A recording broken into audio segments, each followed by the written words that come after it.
اور وہ قرآن کریم کی ایک آیت مبارکہ کی وضاحت طلب کی ہے بھائی نے کہ ادخلوا فی السلم کافہ، کہ پورے اسلام کے اندر داخل ہونے کا کیا معنی ہے، وضاحت فرما دیں۔ ادخلوا فی السلم کافہ، پورے کے پورے اسلام میں داخل ہو جائیں۔ اسلام کو جتنا نقصان کفر سے پہنچا اس سے بڑا نقصان دو رنگی سے پہنچا کہ لوگ اسلام قبول کر لیتے ہیں، مسلم اپنے آپ کو کہلاتے ہیں، مگر عملاً ان کا کردار کافروں والا ہوتا ہے۔ یہ جو تضاد ہے ان کی زندگی میں پایا جاتا، قول و فعل میں اختلاف،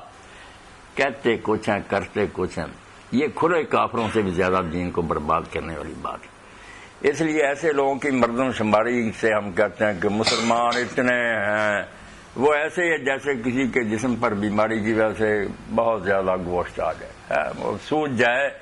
تو ساماس کی موٹاپے کی وجہ سے بظاہر تو نظر آتا بہت موٹا تازہ، حالانکہ وہ تندرست نہیں ہوتا، نکما۔ تو اتنے مسلمان اگر ہو جائیں مگر ان کا حال یہی ہو کہ دین کی کوئی بات مانے کوئی نہ مانے، تو ایسے لوگ بالکل ایک نا خواہ مخواہ کا موٹاپا ہے۔ اس کی بجائے وہ بندے جو تھوڑے تھے، اسی لیے سورہ انفال میں اللہ فرماتا ہے کہ پہلے ایک کافر ایک مومن 10 کافروں کا مقابلہ کر سکتا تھا، مگر خود حضور کے زمانے میں نسبت اتنی بدل گئی کہ اللہ نے کہا اب صرف 1-2 کا مقابلہ کر سکتا۔ ایمانی حالت وہ نہیں جو پہلو کی۔ تو یہ لوگ جو منافق تھے یا کمزور ارادے کے مسلمان تھے کہ بظاہر مسلمان کہلاتے تھے مگر پورے اسلام پر عمل نہیں کرتے تھے، اس کو پرچون کی دکان سمجھتے، جو سودا پسند آیا لے لیا، جو جی چاہا چھوڑ دیا۔ ان کو اللہ نے کہا کہ اے ایمان کے دعوے دارو، اور یہ بات میں کئی مرتبہ دہرا چکا، آپ بھی ذہن میں رکھیں کہ اکثر یا ایھا الذین آمنوا منافقوں کو کہا گیا، سچے مومنوں کے لیے شاید ہی کہیں آیا جو بے ایمان لوگ تھے نا مگر کہلاتے تھے کہ ہم مومن ہیں، ان کو اللہ شرم دلاتا ہے کہ اگر تم دعویٰ کرتے ہو کہ ایمان لائے تو لاج رکھو، اس کی نبھاؤ اس بات کو۔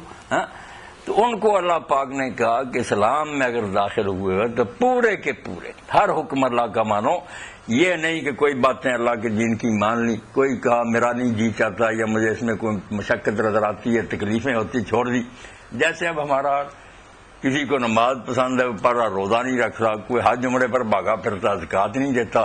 تو ایسا دین جو ہے کسی کام کا نہیں، نہ یہ دنیا میں کوئی نفع دے گا نہ آخرت میں، ان کا حشر وہ ہوگا اللہ پناہ دے جو اللہ تعالیٰ فرماتا افتؤمنون ببعض الکتاب وتکفرون ببعض، اللہ کی کتاب کا کچھ حصہ مانتے ہو کچھ کا انکار کرتے ہو، فما جزاء من یفعل ذلک منکم الا خزی فی الحیات الدنیا۔ یہ دیکھو ہو رہا پورا، جو قوم اللہ کے کلام کے ساتھ یہ ٹھٹھا کرتی ہے اس کو یہ بدلہ پھر ملتا ہے کہ وہ دنیا میں بھی ذلیل و رسوا ہوتے ہیں، وَيَوْمَ الْقِيَامَةِ يُرَدُّونَ إِلَىٰ أَشَدِّ الْعَذَابِ، وہاں سخت عذاب میں مبتلا ہوں گے کہ جو نہیں مانتے تھے وہ تو کم وقت نہیں مانتے تھے، تم ماننے کا دعویٰ کر کے یہ کرتے رہو۔ اس لیے اسلام میں داخل ہونا ہے تو پھر ایک دل ہی ہونا چاہیے، کئی دل نہیں ہونے چاہیے، ایک ہی ارادہ، یک دل ہو یک قبلہ ہو یک روح باش، ایک دل ہے ایک قبلہ، اسی کی طرف منہ کر،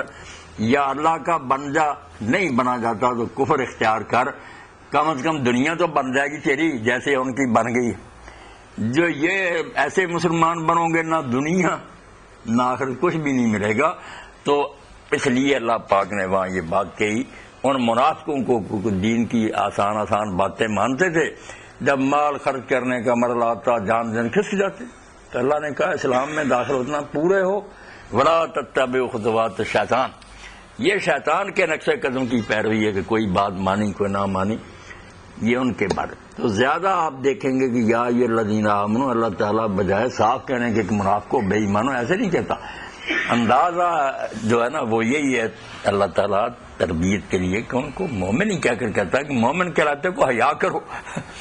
تو اس سے یہ بھی پتا چلا کہ تبلیغ کے لیے یہ طریقہ کوئی نہیں کہ ہم کھڑے ہو جائیں اور مشرکو بے ایمانوں کافرو، نہیں، یہ کہیں کہ مسلمانوں رسول اللہ کے عاشقوں دین کے محبوں، یہ کرو، یہ طریقہ ہے۔